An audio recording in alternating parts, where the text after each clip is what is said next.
কেননা মাত্র একটি ইঞ্জিন তখন কাজ করছে, আর ককপিটে ঝড়ের গতিতে বরফের টুকরা আর বাতাস ঢোকার কারণে তাদের সামনে কি রয়েছে সেটা দেখাও অসম্ভব হয়ে পড়েছে।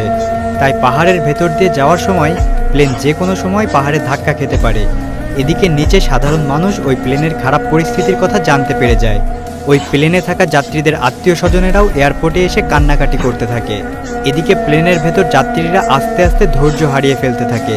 তাদের মধ্যে একজন যাত্রী উঠে কি হয়েছে সেটা দেখার জন্য ককপিটের দিকে যেতে যায়, আর একজন ফ্লাইট অ্যাটেন্ডেন্টকে খাবার ট্রলি দিয়ে আঘাত করে। তখন বিনান তার সামনে এসে দাঁড়ায় আর খুব প্রফেশনালিজমের সাথে বলে, যা কিছুই হোক এখন তাদেরকে পাইলটের ওপর ভরসা রেখে নিজেদেরকে শান্ত রাখতে হবে।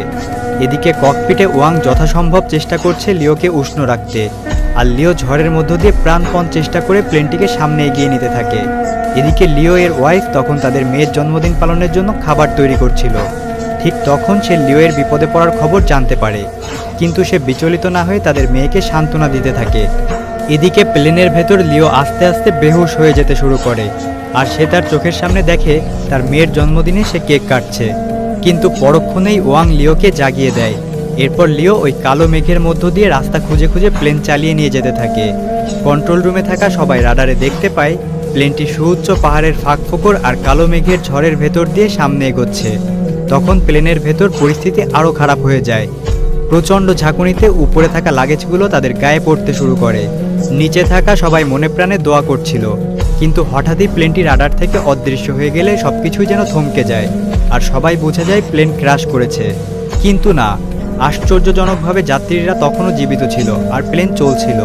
এবার লিও প্লেনের লিভার টেনে দেয় আর প্লেনটিকে অনেক উঁচুতে নিয়ে যেতে শুরু করে। এতে করে প্লেনের ভেতরের কম্পন আরও বেড়ে যায় এবং পরিস্থিতি ক্রমশ খারাপের দিকে যায়। লিও এর মাথায় তখন শুধু একটা কথাই চলছিল, আর তা হলো ওই প্লেনে থাকা 119 জন যাত্রীর জীবন এখন তার হাতে। অনেক চেষ্টার পর অবশেষে প্লেন ওই মেঘের ভেতর থেকে বেরিয়ে আসে। সেই সাথে পরিস্থিতিও স্বাভাবিক হয়ে যায়। মৃত্যুকে খুব কাছ থেকে দেখা এই যাত্রীরা এবার নিজেদের মধ্যে তাদের সিক্রেট বিষয়গুলো নিয়ে কথা বলতে শুরু করে। অনেকে তাদের জীবনের শেষ ভিডিও বানায় তাদের প্রিয়জনদের উদ্দেশ্যে রেখে যাওয়ার জন্য।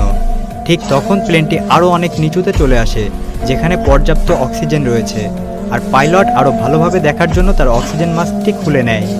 সেই সাথে তারা আবারও কন্ট্রোল রুমের সাথে যোগাযোগ করতে সক্ষম হয়।